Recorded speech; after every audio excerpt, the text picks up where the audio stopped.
Hello everyone, my name is Arvind, legal intern in Lexus and Company for the month of June. So for today, the topic in which I'm going to speak about is the right to healthcare of prisoners during the time of COVID-19 pandemic. So COVID-19 or coronavirus has left a deep impact amongst every one of us. Millions of people have lost their lives and millions of people have tested positive due to this virus. Also, if not us, someone of our family or our relative or our friends have been through this deadly virus. So this has left a deep impact amongst every one of us. And this virus does not discriminate among any gender or any class of people. And talking about prisoners, they are also not exception to this. They have also suffered equally due to this virus. So, talking about the facts, there are 11 million prisoners uh, who are awaiting in sentence or are waiting for their trials. And the rise in COVID-19 pandemic gradually neglected the rights of prisoners. So the prisoners suffering from this deadly virus are more of the economical less and vulnerable society. And today in this video we are going to discuss about the rules and regulation that have been brought up by the government to cure the patient of coronavirus, the prisoners who have suffered from this deadly virus. So let us see the Indian scenario of Prisoners Act. So the basic act, that is the definition of prison and everything. As we law student, we all are aware of this. We will focus mainly on what actually are the provision that is related to their health care facility. So among India suffers from the shortage of medical officer in prison too. In Karnataka, Karnataka's biggest prison, the Parampanna Agrahara jail, there were only two medical officers for about 4,400 inmates and no women medical officers for 126 female prisoners. So this is the condition in India for prisoners. In 2020, when Dr.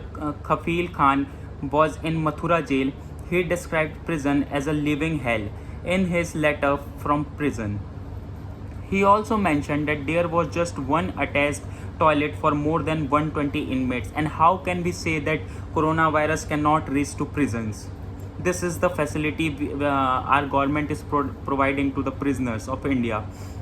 So according to National Crime Record Bureau, that is NCRB, Prison Statistics India 2019, there are 1350 prisons in India.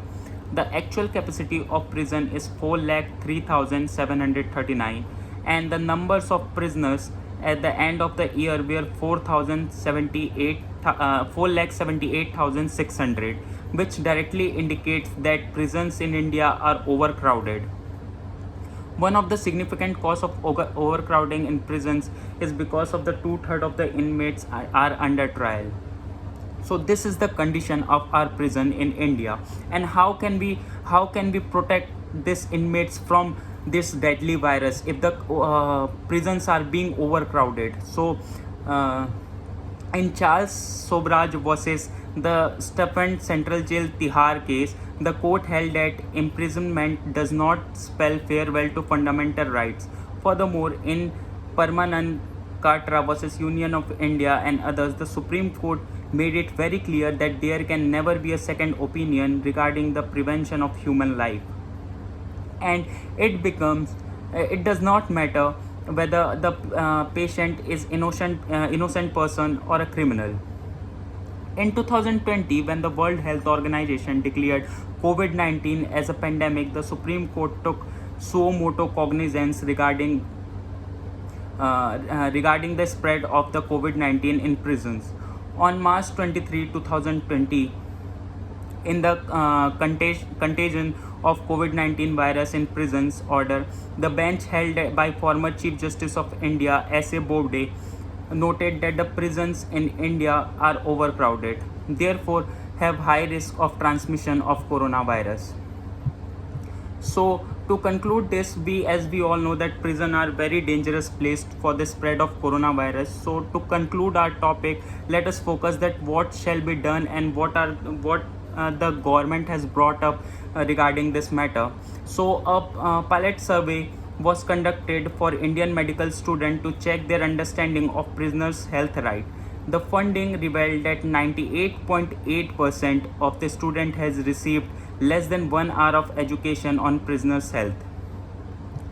Information only affirms that the government and medical institution must design dedicated training that is aware of prisoners and the prison environment.